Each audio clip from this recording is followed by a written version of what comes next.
दोस्तों, इसमें कोई दो राय नहीं कि सी रामचंद्र अन्ना साहब चितलकर एक ग्रेट म्यूजिक डायरेक्टर थे। एक से एक गाने दिए हैं।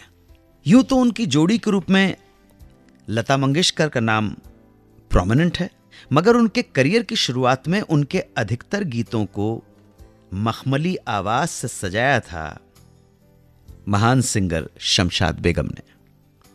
सी रामचंद्र का म्यूजिक और शमशाद जी की आवाज, यानी कि कानों में पड़ गया मधुर रस। दोनों ने साथ साथ कुछ गाने भी गाए हैं। कई सालों तक साथ काम करने के बाद अचानक ये जोड़ी टूट गई। हुआ यूं कि एक दिन एक गाने की रिकॉर्डिंग चल रही थी। रिकॉर्डिंग के दौरान शमशाद बेगम गाने में एक जगह एक लाइन सी रामचंद्र के हिसाब से सही नहीं गा पा रही थी। एक दो बार जब ऐसा हुआ तो रामचंद्र ने सारे म्यूजिशियन के सामने डांटते हुए कहा, तुम्हें एक बार समझने पे समझ में नहीं आता क्या? सबके सामने इंसल्ट कर दिए। ये पब्लिक इंसल्ट से शमशाद जी का मूड उखड़ गया और वो स्टूडियो से रिकॉर्डिंग अधूरी छोड़कर चली गई। हालांकि ऐसा पहले भी एक आध बार हो चुका था जब गुस्से में सी रामचंद्र ने उन्हें इस तरह डांटा था, मगर बाद में उन्हें फिर से बुला लिया करते थे वो।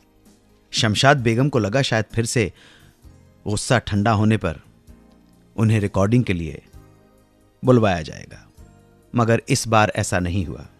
शमशाद जी को सी रामचंद्र का बुलावा नहीं आया, लेकिन समझ में आ गया कि इस रिश्ते का अंत हो चुका है जब उनकी जगह लता मंगेशकर ने ले ली। उस वक्त तो यह बात वहीं खत्म हो गई, मगर कुछ समय बाद सी रामचंद्र को अपनी गलती का एहसास हुआ कि वो गुस्से में कुछ ज्यादा ही बोल गए थे और सबके सामने उन्होंने शमशाद बेगम जी को इंसल्ट कर दिया था। फोन किया उन्होंने, शमशाद बेगम से माफी मांगी। पर इस घटना के कई सालों के बाद एक बार जब सी रामचंद्र बहुत बीमार थे, तब शमशाद बेगम उनके घर गईं और कुछ ही दिनों बाद होने वाले एक प्रोग्राम में जिसका नाम था शमशाद बेगम नाइट्स में, उसमें शिरकत करने को कहा। सी रामचंद्र इस इनविटेशन से बहुत खुश हुए। उन्होंने शमशाद से वादा किया कि वो किसी भी कीमत पर सही होकर प्रोग्राम में जरूर शामिल होंगे और उनके साथ एक बार फिर दोनों का गाया हो सुपरहिट गीत आना मेरी जान संडे के संडे गाएंगे। और ऐसा हुआ भी। अपनी बीमारी के बावजूद सी रामचंद्र शो में शामिल हुए और गाया भी, और इस तरह दोनों के बीच लंबी चली खटास और दूरियों का इस तरह सुखद अंत हुआ। वो कहते हैं ना, all well that ends well. दोनों ने लगभग 25 फिल्मों में 60 से ज्यादा गीतों में साथ काम किया। एक समय में एक साथ 16 फिल्मों में काम करने वाले देवेंद्र वर्मा ने काम की कमी ना होने के बावजूद क्यों कह दिया फिल्मों को अलविदा और ले लिया रिटायरमेंट?